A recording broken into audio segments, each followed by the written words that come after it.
Hello दोस्तों, कैसे हैं आप सभी। आशा करते हैं कि सब बहुत अच्छे होंगे। एजुकेशन वायर के इस चैनल में आप सभी का स्वागत है। एजुकेशन वायर का आज का नया टॉपिक है मध्यकालीन इतिहास। चलिए देखते हैं। विदेशी आक्रमण 1009 ईस्वी से 1192 ईस्वी में हुआ था, जो हरियाणा के प्रतापी सम्राट हर्षवर्धन की मृत्यु के पश्चात उत्तरी भारत में राजस्ता को प्राप्त करने के लिए बहुत सी शक्तियाँ मैदान में उतर आई थी। ठीक है।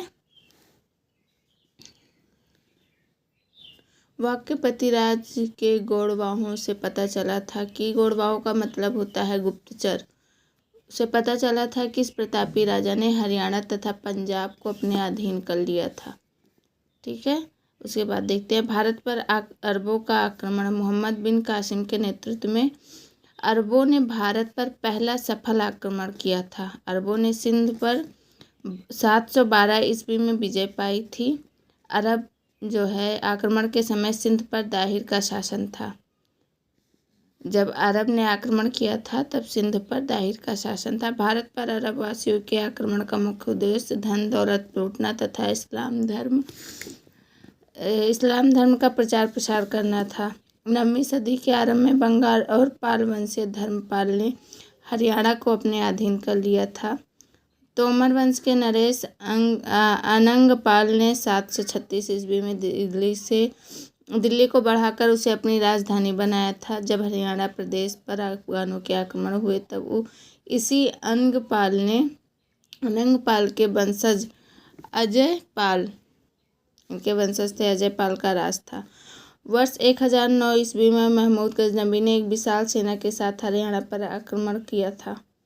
ठीक है। अब वो देखते हैं मोहम्मद गजनी के बारे में। ये इन्होंने कब, क्या, कहाँ, कैसे किया था।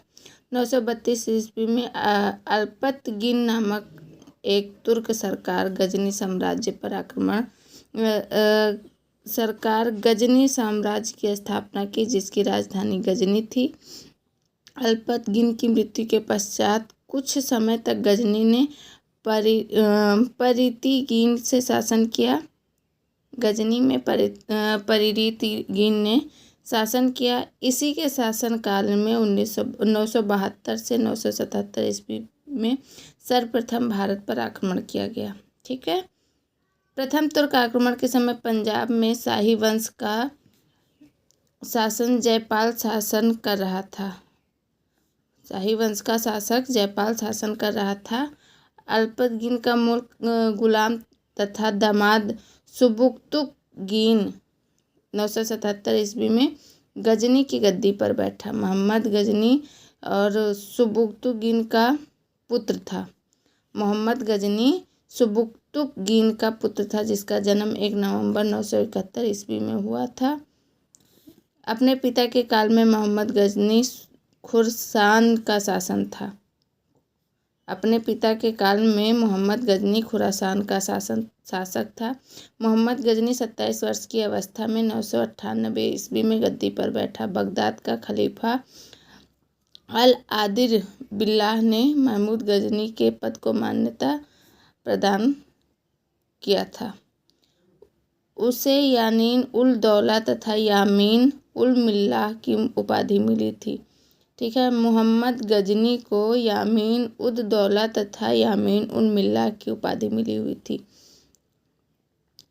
महमूद गजनी ने भारत पर 17 बार आक्रमण किया। मोहम्मद के भारतीय आक्रमण का वास्तविक उद्देश्य धन की प्राप्ति था।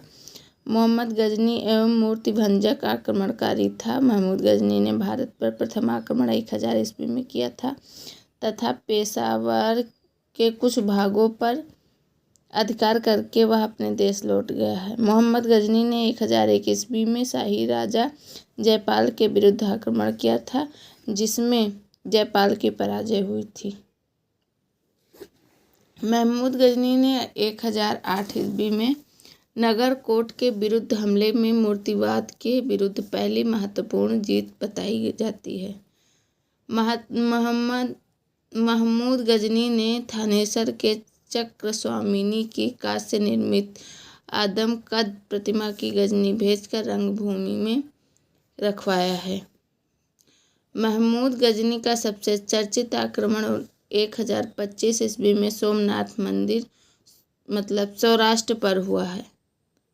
इस मंदिर की लूट में उसे करीब 20 लाख दिनार की संपत्ति हाथ लगी। सोमनाथ की रक्षा में सहायता करने के कारण अनहिलवाड़ा के शासन पर महमूद ने आक्रमण किया। सोमनाथ मंदिर लूट कर ले जाने के क्रम में महमूद पर जाटों ने आक्रमण किया था और कुछ संपत्ति लूट ली थी। महमूद गजनी का अंतिम भारतीय आक्रमण 1027 ईस्वी में जाटों के विरुद्ध था। सुल्तान की उपाधि धारण करने वाला प्रथम शासक महमूद गजनी था।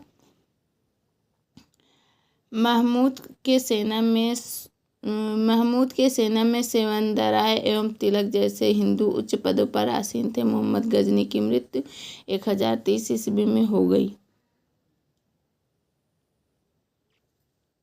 Thank you so much. आगे देखेंगे अगला टॉपिक।